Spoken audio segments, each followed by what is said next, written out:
حضرات یہاں پر ہم سب کو یہ بات یاد رکھنا ہے، باطل چاہے جتنی شرارتیں کر لے، جتنی سازشیں کر لے اور جتنی گستاخیاں کر لے، ان کی ایک ایک گستاخی اسلام کے تعارف اور اسلام کے پھیلنے کا سبب بنتی ہے۔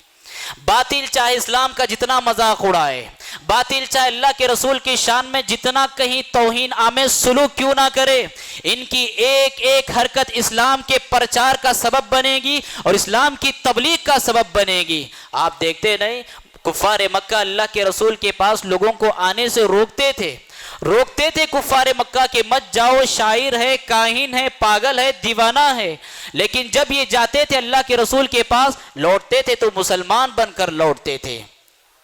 2001 کا واقعہ آپ کو یاد ہوگا جس کو 9/11 کے نام سے یاد کیا جاتا ہے، ورلڈ ٹریڈ سینٹر۔ اس حادثے کے بعد اسلام اور مسلمانوں پر ایک لیبل لگایا گیا۔ وہ کون سا لیبل تھا؟ دہشت گرد۔ مسلمانوں کو دہشت گرد قرار دیا گیا، گرچہ سازشیں دوسروں کی تھی، پلاننگیں دوسروں کی تھی، کیا کام دوسروں نے، لیکن الزام آیا مسلمانوں پر۔ اس حادثے کے بعد مسلمان اور اسلام کو دہشت گرد کے لیبل سے یاد کیا جانے لگا۔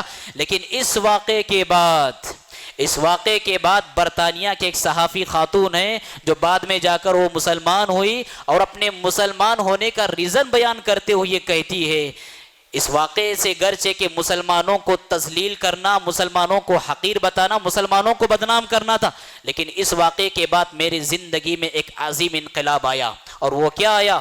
وہ یہ آیا کہ اس واقعے کے بعد میرے اندر اسلامک لٹریچر پڑھنے کا شوق اور جذبہ پیدا ہوا اور میں پڑھتی گئی، اسلام کا مطالبہ کرتی گئی، یہاں تک کہ میرے دل میں اسلام گھر کرنے لگا اور نتیجے میں ہدایت کا سفر میرا یہاں سے ہی شروع ہو گیا۔ اور پھر آگے کہتی ہے، اس واقعے کے بعد یورپ میں سب سے زیادہ تیزی سے پھیلنے والا اگر کوئی مذہب ہے تو مذہب اسلام ہے۔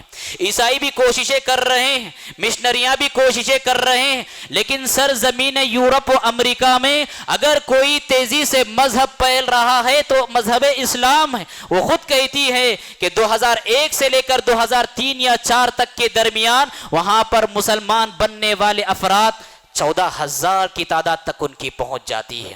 باطل چاہے لاکھ شرارت کر لے، باطل چاہے اسلام کو لاکھ دبانے کی کوشش کر لے، اسلام کی فطرت میں قدرت نے لچک دی ہے، اسلام کی فطرت میں قدرت نے لچک دی ہے، وہ اتنا ہی ابھرے گا جتنا کہ دباؤ گے۔